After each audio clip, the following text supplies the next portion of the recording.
beautiful line I read not long ago said, the best way to predict the future is to create it, which means to have a vision, and even though the vision is in the air or the sky, then build a foundation under your dreams. And when you see men and women who rise from poverty and obscurity to fame and renown, you invariably see someone who had a vision of what they could be and have and do that was far beyond what they were.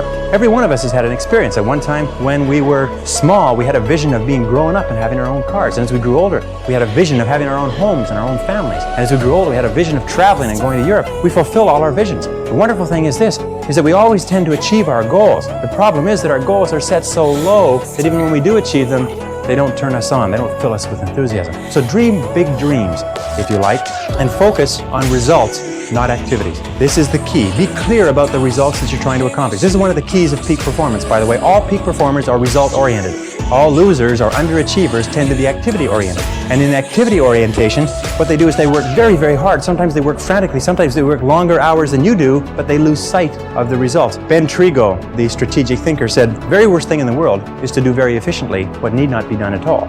And many of us work very, very hard to do very efficiently what need not be done at all. And anybody who's ever had employees will tell you that every single day you come across your employees doing something very diligently, but it's completely irrelevant to the success of the business. So focus on results. Here's a key question to ask yourself in your working life. I think it's one of the most important key questions. I'll give you two. Number one is, what results are expected of me? What results are expected of me? Not what activities, but what results or what outputs? What am I supposed to produce in my job? A second question you can ask yourself is, why am I on the payroll? Why am I on the payroll? What results are expected? The results that are expected of us in selling are sales. And the only time that we are working is when we are doing something that contributes directly to that result. Isn't that true? But of course, why do we do the other things?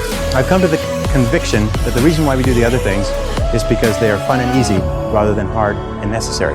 I think the major reason why people fail in life, if I can pass this on, which was a part of this, but major reason why people fail in life is because of the expediency factor. That we always do, and we always take the fastest and easiest route to get the things that we want. But the fastest and easiest route in life is almost always the route to failure. It's short-term gain for long-term pain. We do what is fun and easy today instead of what is hard and necessary, and then we have to do what is hard and necessary at the end of our life when it's too late. And you'll find that the willingness and the ability to discipline yourself, to be clear about what it is you want, to be clear where you're going, to be clear about the results that you're expected to accomplish, and then to only work on those results. The ability to discipline yourself to do that is absolutely critical for success. It is not possible to conceive of a person being successful who is not capable of disciplining themselves to do what is hard and what is necessary rather than what is fun and easy.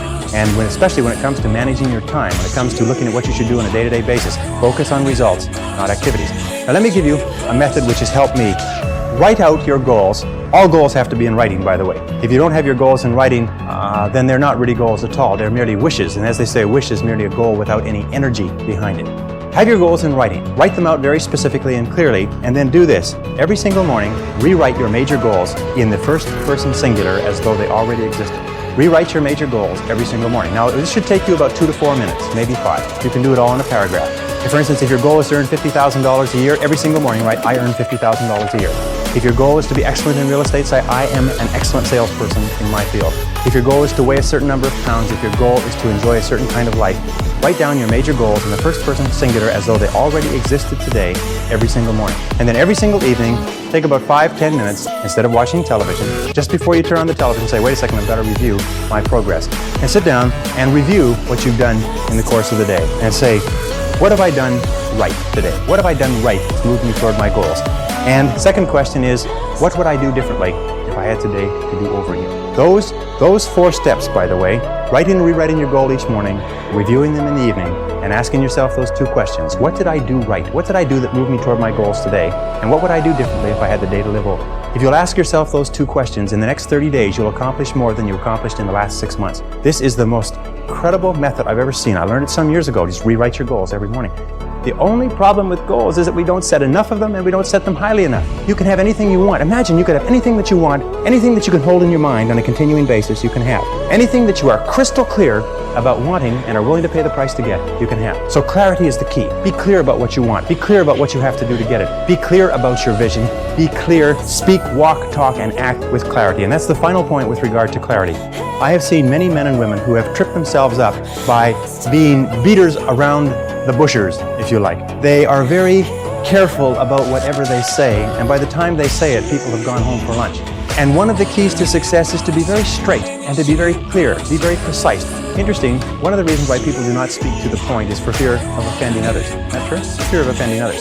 Interesting study they did last year. They asked a great number of executives, male and female. They said, if you had to tell a person something unfortunate with regard to their career that was going to affect their lives, and this is something that you've known for a long time, how would you go about breaking the news to them? And each of the person described the strategy they would take. They would set up the time and write. They would start off with a talking about subjects that they had in common. They would close the door and keep out the noise. Anyways, they went around and around, and they were all circuitous routes to how they would get to the point. And then they reversed the question. They said, how would you like to be informed of this same subject? And every single one of them said, I'd like to be informed in a straightforward way. I'd like somebody to tell me straight the news. You see, all of us want to be dealt with in a straightforward way because we know we can take whatever it is. But we think that everybody else is too fragile. So what we do is we pussyfoot and tippy-toe around and avoid giving them the news, and we finally do get the news to them. It sometimes causes more problems than is necessary. So be straightforward, be clear in your language, be clear in your actions. Let people know exactly where you stand, and let people know exactly what you've said and what you mean. Very, very important. And it takes practice, by the way. Every single one of these habit patterns, every single one of these qualities has to be learned by practice. And I sat down and looked at this whole concept of excellence, and I saw something that I hadn't noticed. It's almost like something brought to the surface of your mind. I noticed that every single man or woman that I had studied who had achieved any kind of success in any field whatsoever had done it after they had made a commitment to becoming excellent in that field. And I began to look, and I began to compare, and I began to talk to people, and I speak to thousands of people virtually every month. I found that I never found a single person who was successful who was not excellent at what they did. Competence, the commitment to becoming excellent in your chosen field, is an indispensable prerequisite for success. That if you are not good at what you do, you haven't got a chance in our competitive society unless you win the lottery. That success is predictable. If you commit yourself to becoming excellent, it does a whole lot of other things within your mind, but if you commit yourself to becoming excellent, it changes everything about you. And only the top 5 or 10% are excellent. You've heard the rule, the 80-20 rule, the Pareto principle, that the top 20% of salespeople make 80% of the sales, that the bottom 80% of salespeople make 20% of the sales. Do you know what the difference is, the ratio is there? The ratio is the difference between 16 to 1. That the average income of people in the top 20% is 16 times the average income of the people in the bottom 80%. Now, let me ask you a question. Does it mean the people in the top 20% are 16 times better than the people in the bottom 80%? 16 times more experience? Do they work 16 times the number of hours? Do they have 16 times the number of years of education? Are they 16 times more handsome? Are they 16 times anything? 20% of these people are making 16 times the average of the rest. Prudential Insurance Company did a study some years ago, and they put thousands of agents that they have throughout the United States into their computers and compared their income, and it came out the 80-20 rule worked. 20% of the salespeople were doing 80% of the business. Well, they had all the data on the computer, so they ran it through one more time and said, what's the average income of the top 20% of the top 20% compared to the bottom 80%? Now, for those mathematicians among you, that works out to the top 4%. What was the average income? They found the top 4% were earning on average 32 times the average of the people in the bottom 80%. So they said, this is interesting, and they ran it through one more time. They found that the top 20% of the top 20% of the top 20%, which is the top 0.8%, that's good, top 0.8% were earning on average 54 times the average of the people in the bottom 80%. What they found is that in every state and in every major city where they had an office with a large number of agents working out of it, there was one agent who was selling the same product at the same price to the same people with the same competition under the same circumstances, under the same set of difficulties in the economy, who was earning 50 times the amount of the average adult. There were 50 agents in the office and one person was earning more than all of them put together. Isn't that amazing? And one of the things they found is that the key to this was that each one of these agents had made the commitment to become excellent early in their career. They didn't say, I'm going to go into this and I'm going to earn a living. They said, I'm going to go into this and I'm going to be the best. You must commit yourself to excellence. You must commit yourself to becoming the best. And the wonderful thing is that excellence is a journey. It's not a destination. You never get there. Complacency and satisfaction are the key enemies of excellence. But once you commit yourself to becoming excellent, the whole world opens up for you. A very important point of excellence is just means simply this. Do your best every time out and always strive to do it better. Do your best every time out and always strive to do it better. Remember, it's usually the last 5 or 10% of any job or project that makes all the difference. And what we do is we get to 90% done, and then we start to drag our heels. We start to put the paperwork aside. We start to think of excuses. We start to do what is fun and easy rather than what is hard and necessary.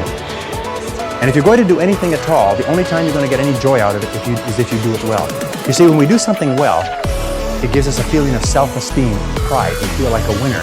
But if we do things in an average way, it doesn't give us anything. You notice that? It doesn't give us anything. We do it in an average way, it doesn't give us anything. But if we do it in a really exceptional way, it makes us feel wonderful about ourselves. You see, you don't have to be a quantum leap from somebody else. You just have to be a little tiny bit different in the critical areas that make a difference. And you can achieve that simply by making it a goal, setting it as a goal, and working on it. You can become anything that you want to become.